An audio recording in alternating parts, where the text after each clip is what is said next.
Ever walked by one of those banking machines and thought, how does that thing actually work? Well, you've come to the right place.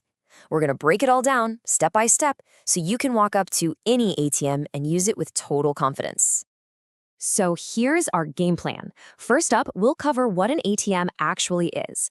Then, we'll talk about the 2 keys you absolutely need to get started. After that, we'll do a step-by-step walkthrough of your first withdrawal. And we're not stopping there. We'll also look at what else these machines can do and finish up with some super important safety tips. Okay, let's dive right in. First up, what is an ATM? It's time to solve the mystery of that machine you see pretty much everywhere. You know, if you've ever stood in front of one of these things and felt just a little bit unsure, hey, don't worry about it. That is totally normal. They can look a little intimidating for sure, but I promise you, once you get the hang of the basics, they're actually super simple to use. So, first things first, what does ATM even stand for? It's just short for Automated Teller Machine. The easiest way to think about it, it's like a robot bank teller. Its whole job is to let you get cash from your bank account whenever you need it, without having to go inside the bank and wait in a long line. Now, you might also hear people call them by a few different names. You know, depending on where you are, you might hear bank machine, cash machine, or maybe even money machine. But here's the thing, they all mean the exact same thing. They all do the same job. All right, so we know what it is. But what do you actually need to use one? Well, it really just boils down to 2 things. 2 keys to get you started. Let's get into it. Okay, key number 1 is your debit card. You know, that plastic card you get from the bank when you open an account? Think of this as the physical key that unlocks the machine. And the second key? That's your PIN. PIN stands for Personal Identification Number. This is your secret code. It's usually 4 to 6 numbers long, and it's what proves that you're, well, you. It's like the password that protects your money. And hey, this is a really common point of confusion, so let's clear it up. What's the difference between a PIN and a password? It's simple, really. A PIN is only numbers. A password, like the one for your email, usually has letters and symbols mixed in. For an ATM, all you need is that secret string of numbers. Okay, listen up, because this is probably the most important thing we'll talk about. Your PIN is for you and you alone. Seriously, think of it like the key to your home. You wouldn't just hand that over to someone, right? So never share your PIN, not with anyone, for any reason. That's the number 1 way you keep your money safe. Okay, you ready? It's time for the main event. We are going to walk through, step by step, exactly how to get cash out of an ATM.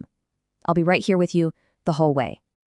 Okay, let's do this. Step 1, just slide your card right into the slot. Next, for step 2, you'll need to carefully enter your secret PIN. A good tip here is to use your other hand to cover the keypad while you type. Okay, step 3, you'll see a few options on the screen. Look for the one that says withdraw and press that button. Then, for step 4, the machine will ask you how much money you need. Just type in the amount. And finally, step 5, and this one's a biggie, don't walk away until you've taken your cash, your card, and your receipt. Grab all 3. And by the way, when I say the slot, I just mean that small opening on the machine where the card goes. It's usually pretty obvious, and you might even see a little light blinking next to it to show you where to put the card. So what about that word withdraw? It sounds a little formal, right? It's really just the bank's way of saying take money out. So whenever you see that option, just think to yourself, get cash. But believe it or not, getting cash is just one thing these machines can do. They actually have a few other tricks up their sleeve that can make your life a whole lot easier. So let's see what else they've got. You know, maybe the best thing about ATMs is that they're always open. They work 24 hours a day, 7 days a week. That means you can do your banking when it works for you, not just during bank hours. No more rushing to get there before they lock the doors. So, what other options might you see on that screen? Well, at most machines, you can check your account balance, just to see how much money you have. And depending on the ATM, you can often deposit cash or checks right into your account, or even transfer money from one of your accounts to another. All right, we've gone over the how-to, which is great, but now we need to talk about something that is every bit as important: using the ATM safely. This is all about looking out for yourself and your money. And the first rule of ATM safety is super simple. Just be aware. Before you even take your card out, just take a second to look around. Notice who's nearby. Just get a feel for your surroundings. And I really want you to hear this. If something or someone just doesn't feel right, trust that feeling. Trust your gut. Don't hesitate. Just turn around and walk away. You can always find another machine or come back another time. Your safety is way more important than getting cash at that exact moment. Now, this next one might sound kind of obvious, but it happens all the time. It's so easy to get your cash, feel relieved, and just walk away. So try to build this little habit. Before you leave, do a quick mental check. Got my cash? Yep. Got my card? Yep. Got my receipt? Got it. Okay, now I can go. And let's end this section with a little bit of advice.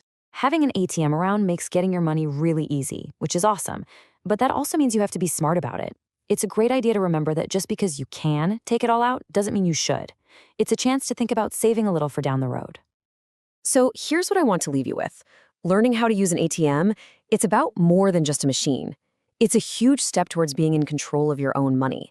It's a skill that gives you independence. So the real question is, now that you have this tool, how are you going to use it to build the independent, responsible financial life you want?